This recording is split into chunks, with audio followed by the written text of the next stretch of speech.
How a man built a new aquifer on top of an old one. In 1981, in the Chiricahua Mountains of southeastern Arizona, a man rolled 4 stones into the gully, chewing through his ranch road. Heavy enough to take real effort, light enough to move without a machine. He wanted the road to stop washing out, and it did.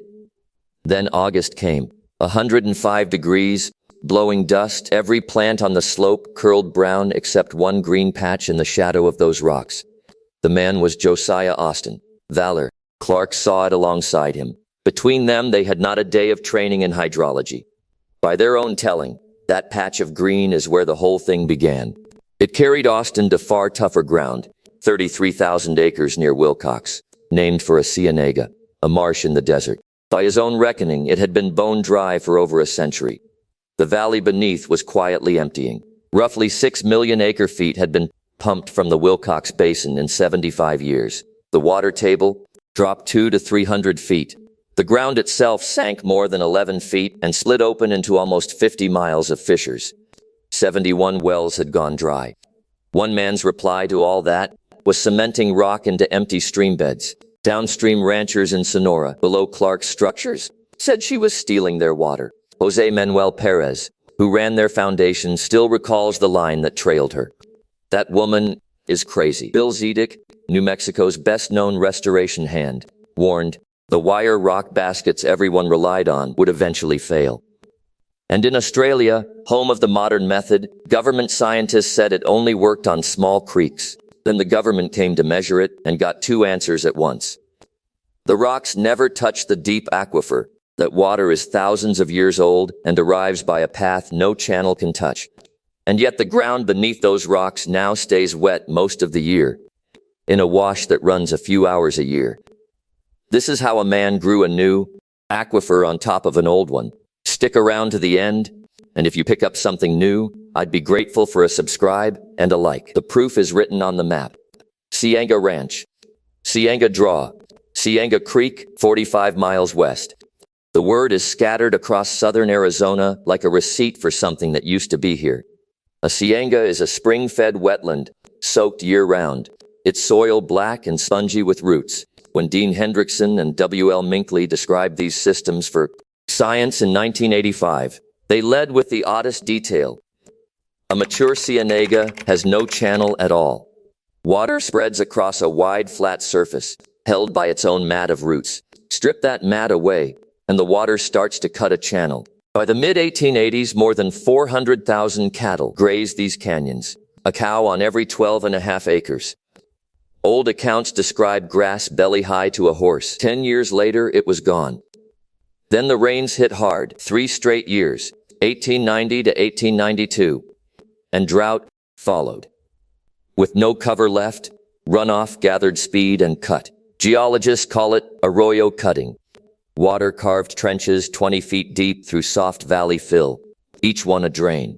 The water table sank to the trench floor. The cienega above it died standing up. It's not quite that tidy. Michael Waters and C. Vance Haynes found the same down-cutting thousands of years before a cow arrived. So most researchers land on overgrazing, a trigger pulled on a gun, already cocked. A century on, the valley began draining a second time, and nobody argues this round. Pistachios, pecans, and dairies spread because Arizona barely governed groundwater outside its cities. The Minnesota dairy became the biggest user, drawing roughly 84,000 acre-feet in 1 year, about 27 billion gallons, near 40% of the area's farm water. A hydrogeologist who helped write the ranch study summed it up. The Willcox Basin, she said, was the Wild West, no rules, free water. Pumping ran 3 to 8 times faster than recharge. That was the math facing Austin when he started buying cement. What Austin had spotted in that gully was a timing problem. Cienega Ranch catches about 17 inches of rain a year, more than Los Angeles. The trouble is how fast it leaves. The monsoon delivers it in short, violent bursts, and a bare trench flushes the whole storm off the land before lunch. Whatever it leaves, the sky reclaims. Across the study years, the air pulled back more than fell, taking the shortfall from the soil. So the water arrives. It just leaves before the ground can drink it. Slowing it down is an old idea here, and the modern label came from Australia. In the 1970s, a farmer named Peter Andrews began laying rock and logs across his creeks, full of gaps, built to slow water rather than stop it. The name that stuck describes it exactly, the Leaky weir. In the American Southwest, the same principles were worked out by Bill Zedick, a retired Forest Service wildlife biologist with his own video on this channel. What matters here is the family of structures he left behind, each treating a different wound. The trinchera is the oldest, a low rock wall across a small drainage. Archaeologists have mapped them on both sides of the border. Built between roughly 800 and 1200 AD, a one-rock dam is a single flat layer of stone, no taller, with a new layer added yearly. A zuni bowl is stone steps, and a plunge pool where a gully eats upstream, draining the force from the falling water. A media luna spreads flow back across a floodplain.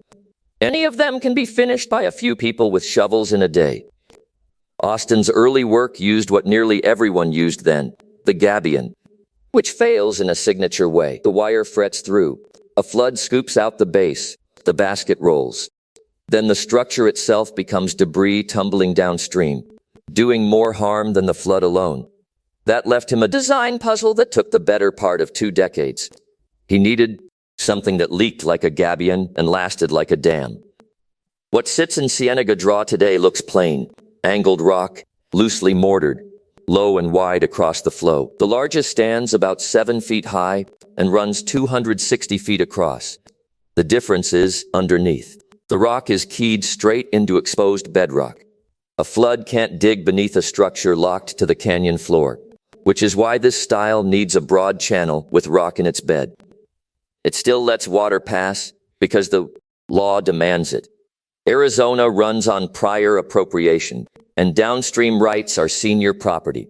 Holding runoff back for good means taking what belongs to someone else, which answers the first question any neighbor asks. The water still heads downstream. It just arrives later and cleaner.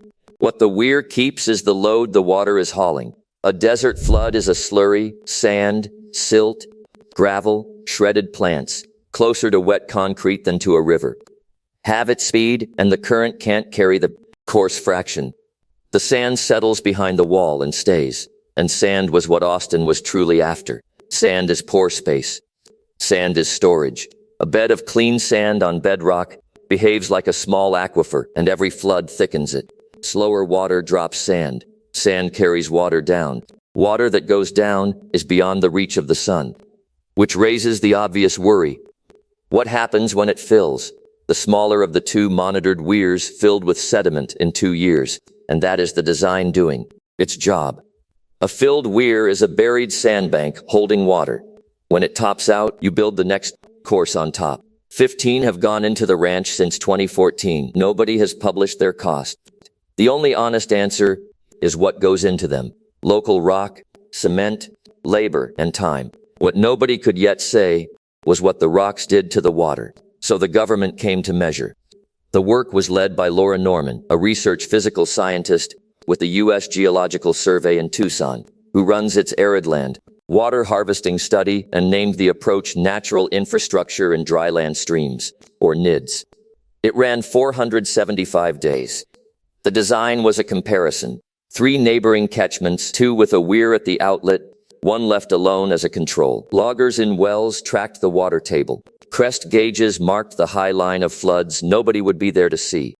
In September 2019, the study's biggest flood hit the draw. It reached the weir at about 450 cubic feet per second and left at 140, shaving roughly 70% off the peak. Together, the 2 weirs trapped around 2,700 tons of soil. Upstream, water was present in the ground more than 79% of the time. Downstream, more than 56%, in a channel that flows 2% of the year. After a storm that November, a pool held on the surface 27 days, and a nearby well rose more than 3 feet. Then the isotopes complicated everything. And this is the part that makes the rest believable. The team sampled 10 wells and a spring for tritium and carbon-14, the isotopes used to date water. The shallow well came back at roughly 235 years old. The deeper ones dated between 4,300 and 9,000 years, with no tritium at all, not a trace of the modern world. That old water arrives by mountain block recharge. Rain and snow soak into the fractured rock of the range, then creep down through solid stone for millennia. What the weirs feed is the young water, the seasonal soak where flows leave the range and meet loose valley fill. A 2025 follow-up confirmed it. Fast recharge in the shallow channel. The old aquifer untouched, so the rocks are building a second aquifer above the ancient one. Shallow, young, a chain of wet pockets along the channel. Exactly what a Cienega needs. The grass answered within a season or two, and the right grass came. Black grama and blue grama on the uplands, big saccaton in the drainages, a bunch grass that grows head-high and binds a bank with its roots. Around them, mesquite kept in its place, agave and yucca. The animals took longer, and they arrived two ways. Some came on their own. Chiricahua leopard frogs, a federally threatened species, have laid egg masses in water on the ranch. And in 2016, a jaguar crossed this ground and stopped before a trail camera, only the seventh documented north of the Mexican border since 1996. Others were carried in, black-tailed. Prairie dogs were released in 2021, the first reintroduction anywhere in Cochise County. Burrowing owls followed 2 years later. No accident, since they nest in prairie dog burrows. 6 kit foxes came the same year, evicted from a solar farm site. Austin has also put native fish, quail, and turkeys back with biologists and local school children, which is the honest shape of it. The water made the ground livable. People handled part of the restocking, and the wild things judged the rest. Don't need instruments to feel it. Push a shovel into the channel behind a weir, and it sinks a foot, then 2, through damp sand. Step below the wall, and the same shovel rings off bare rock. That lower stretch is what this whole valley used to be. The contrast repeats at larger scale on the Sonora border, where Austin and Clark's foundation, Ecological, has worked since the 1990s across 150,000 acres of the Rio Yaqui watershed. The San Bernardino Cienega there has at least doubled since 2005. And where the first rocks went into that road gully, 2 watersheds were compared directly. The treated one yielded 28% more flow per acre. Here is the full accounting, because half of this story would mislead you. What holds up against a control? Lower flood peaks, captured sediment, longer soil moisture, and a shallow water table that answers a storm and holds between storms. What is believable but self-reported? The wetland doubling on the border, drawn from interviews and satellite images, not gauges. What the researchers themselves say. They can't tell you where the water from these weirs reaches that well, and want a dye tracing study to find out. They can't cleanly separate evaporation from what the new plants drink, and the well falls each summer as vegetation grows. Their control catchment was imperfect, and the fine hydrology rests on a single flood, because out here you take the storms the sky gives. The same caution covers the animals. Nobody has proven a rock wall produced a jaguar. What the measurements support is narrower and still remarkable. Water now stays in ground that used to shed it, and the species that need standing water are using it again. And the obvious objection, why not build a real dam and store the water? It would be illegal under state law. It would fill with silt, and when it failed, it would take the channel with it. One last item belongs on that list, and Austin controls none of it. A fire on the mountain above can strip the slope and bury a decade of work in one storm. An easement protects the land, but not the water beneath it. Grass doesn't stop a pump, which is why the fight moved off the ranch and into a room. In November 2024, close to 350 people packed the Willcox Community Center to argue it out. The state wanted to declare the basin an active management area, which bans new irrigated acreage and forces most wells to be metered. 2 years earlier, voters here had rejected exactly that at the ballot box. The growers came to say no, and their case wasn't foolish. Barbara Pierce, a vineyard owner speaking for the Arizona Wine Growers Association, warned the hit to the region's wine industry would be devastating. The basin grows most of Arizona's wine grapes.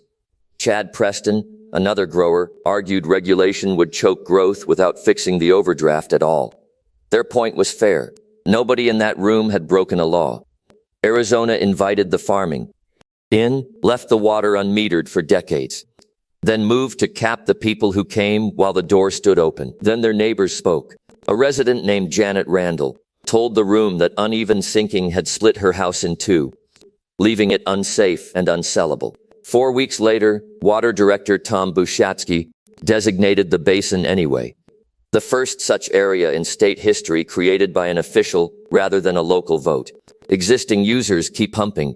New irrigated acreage is finished, and wells over 35 gallons a minute must now be metered and reported. The goal is to cut the overdraft at least in half by 2075.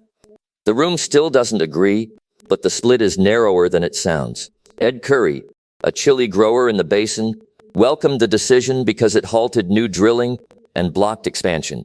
Exactly what he had wanted stopped. Austin's own answer settles one last question. Who pays for work like this?